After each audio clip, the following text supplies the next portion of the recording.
Gary Lineker, 61, has spoken about the difficult time he went through after his son George battled through leukemia. The sporting star explained in a recent interview his fears that George's cancer could return. The son of sporting legend and Sky Sports commentator Gary was first diagnosed with blood leukemia at just 2 months old. 7 of the first 9 months of his life were spent at Great Ormond Street Hospital in London. Talking to the Mirror, the former footballer said his ex-wife Michelle Cocaine slept with George in the hospital the whole time, while Gary would come every day after training. George is now 30 years old, and the family have taken to the hospital once more to kickstart the Finish It campaign to raise £10 million for a new national children's blood cancer trials network. "We feel indebted to charities that raise money to get research that enabled George to have the life he has had, because without that amount of research and people putting money in that research he wouldn't be in that position today," explained Gary.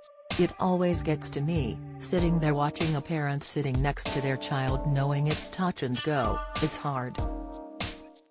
But you smile. It's lovely to take George in. He's 30 years old and he was given very little chance, and here he is." After George left Great Ormond Street, he would return on a regular basis until his late teens for research purposes.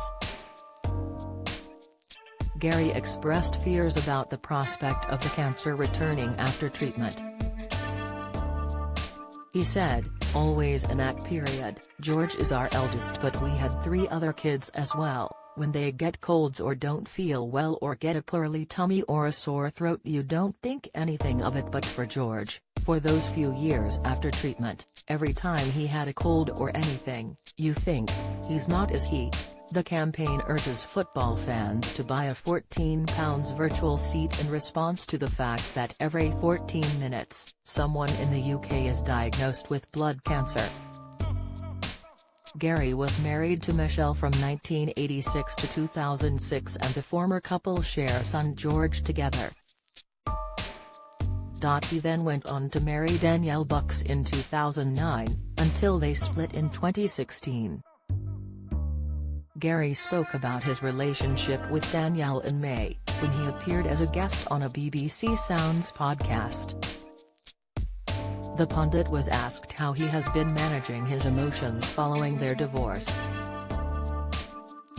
Danielle and Gary originally met on a blind date, after being set up by a mutual friend. He explained, "It's always a difficult experience to go through. For me, I had 2 really good marriages. I'm still good friends with both, particularly Danielle, who is, like my best friend."